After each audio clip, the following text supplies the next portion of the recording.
So welcome back to the Breaking Down the Adoption Barrier series. This is John Thaxton with SOAR Performance Group, and I'll be your host for today's session. Welcome to session 2 on breaking down the adoption barrier. Some ideas around when sales enablement isn't enabling sales, how you can drive adoption to increase results for your organization. Today, we're going to be focusing on the first reason we identified in our intro series, why new innovations and new approaches aren't adopted, and that's compatibility with values. So linking back to the problem that we're really focused on in this particular webinar series is there's increasing investment in sales enablement, yet percentage of reps making quota isn't going up, it's actually going down. So we're going to talk about why this is happening, which is really all around adoption, and what are some things that you can do within your organization to help move the needle. Quickly, in terms of our speakers today, as mentioned, my name is John Thaxton. I'm the VP of Client Engagement for SOAR Performance Group. Also with me is Bill Green. And Bill, can I ask you to give a quick introduction before we go deeper? Thanks, John. Bill Green with Prolific, and Prolific is a Salesforce App Exchange partner, and I'm responsible for the go-to-market team. And we'll talk a little bit more about Prolific, but we are native sales enablement for Salesforce. I've spent my entire career in B2B technology sales and many years at Salesforce. And so I look forward to sharing some market research and some experience that we've had with many customers around the topic of unlocking the value of enablement as well as adoption of Salesforce. Perfect. And also with us today is Charlie Thaxton, the president of SOAR Performance Group. Charlie, would you like to give a quick intro for the group before we dive in? Sure. Thanks, John. As mentioned in the launch of the session, we have spent many years working with clients on how do they drive a new sales result through effective sales enablement and also the associated skills and processes around that. So look forward to exploring this topic more deeply with the organization around how do you create greater effectiveness for those sales enablement investments.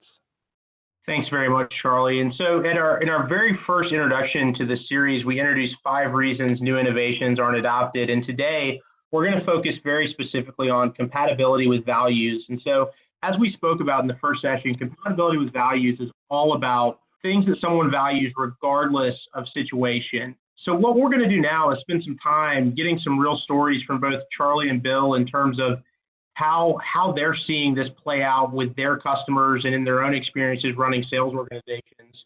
So Charlie, I'm going to start with you. So as we get started, how do you see this topic of compatibility with values? How do you see that contributing to some of the issues around increasing investment in sales enablement, but quota attainment not going up? Yeah, thanks, John. That's a great question. And when you look at values, I mean, values are very much kind of a set of ideas that guide an individual or an organization in terms of assessing what is right and wrong. And when you have initiatives that are different from those core set of values, that can create a disconnect in the organization. And just to share a couple of perspectives, I remember many years ago when I first started my career in the software sales area, I worked at a company and the logo in terms of tagline was people are the key. And so that's something you heard in the organization and actually was reinforced throughout the organization. And then if you take the other side of that, if someone were to say you instead of people are the key, if they say people are important, you might think, where does this fit between the difference between people are the key versus people are important? Both are a message, but create a kind of different set of beliefs around an organization. And we see this with clients. We worked with a large telecom organization some years ago, and a lot of the focus in the organization was compensation, rewarding certain behaviors, and certainly sales teams value compensation. But one of the biggest changes that the organization saw was when they started to build not just compensation, but recognition as a part of what was happening. And so when I say recognition, starting to recognize people not just for their individual activities, but what were the successes they were having and highlighting those successes across the organization. It kind of created a bonding as people started to be recognized for what they were doing versus just compensated for it. And so I think there's a set of values an organization brings. And so do you value the people? Do you value their contributions? And how do the initiatives you're driving from a sales perspective connect to those? That's a really interesting point. And I think that's a great example you shared in terms of aligning enablement initiatives with what the organization values. And so for those in the audience, it sounds like one of the things you may want to consider if you're either a sales leader or sales enablement practitioner is how do you make sure whatever we're rolling out from an enablement perspective really connects with the values of our organization and reinforces those. Good. And Bill, when you think about this from a technology perspective, how do you see this topic of compatibility with values? How do you see that maybe impeding or accelerating adoption of new approaches? Yeah, thanks, John. There's been a lot that's changed. And if we just think about selling organizations or account management or even customer service for that matter, the challenges that they face as far as the marketplace and competing have changed significantly in the last 20 years. What hasn't changed, if we talk about just core values of a selling organization, most salespeople become salespeople because they want to be successful, they want to create trusted relationships, they want to add business value in the relationships. That hasn't changed at all. And when you have technology that takes away from their ability to do that because it's over-engineered, it's not intuitive, it's time-consuming, it immediately starts to erode the very core of why salespeople sell. And so what's interesting, and I said at the beginning, when we talk about what's changed, not only has the selling marketplace changed as far as having less time with buyers, and buyers are more informed, and there's more mobile selling and more dispersed team selling, but even from a day-to-day life in our consumer life, we expect intuitive capabilities on our smartphone and how we buy things and how we communicate with each other. And so when the technology at work that has me doing my job to service my customers and add value and win business and do all the good things that got me into this profession get in the way, you're going to face some challenges from an adoption perspective. Bill, that's a great point. It sounds like in some cases, some of the ways that the technology and the tool set have evolved actually allow organizations now to align with the values of an organization. That's really interesting. And Charlie, you shared a little bit about this earlier, but what are some of the ways that you're seeing customers overcome this issue around making sure that enablement initiatives are compatible with the values of the organization? What are some of the ways you're seeing customers do that from a strategy, people, and process perspective? Well, John, the key thing that we see that's important when you think about aligning with values and how do you then align strategy, people, and process is this whole concept of alignment. And number two is communication so that it's clear where is the organization, where does the organization want to go, and everyone's aligned around what is the vision of the future and how does that vision align with the values of the organization and more importantly with the values of the people so that whatever initiative is being driven it aligns not only with organizational values but also individual values of the people so that if there's a focus in an organization on bringing value to the customers that's seen as something that is permeated through the initiatives and through the technologies and through the approaches that are implemented. So are the processes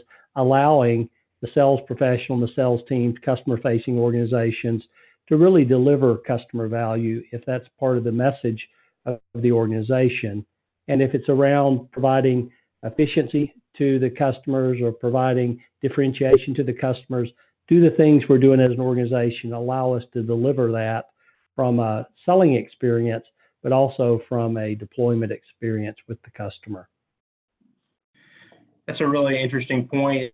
And I think that an important takeaway for some of those that may be listening there is that oftentimes what we see is there's a lot of time spent on thinking about the deployment of new and different things, maybe not enough time spent really on the alignment piece and connecting to the strategies of the organization as well as what the organization values.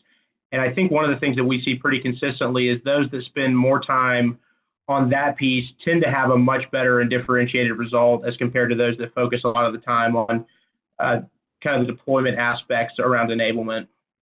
Bill, how about from a technology perspective, what are some of the things that you're seeing your customers doing that allow them to ensure that new approaches around selling and new innovations are compatible with what their organization values? Yeah, thanks, John. So by virtue of the fact that we're natively built on Salesforce, it allows us to see and service and be applicable for all different use cases and selling organizations, every vertical and every size of company. And so what does that mean? Well, let me start with enterprise businesses, right? And it's often that we see that we're within a couple selling teams or geography or what have you. But there's a number of different constituents inside of that. And it could be, as I mentioned, geographical focus. It could be the key account team, the mid-market team. Each one of those teams will have different values as it relates to their goals and their DNA.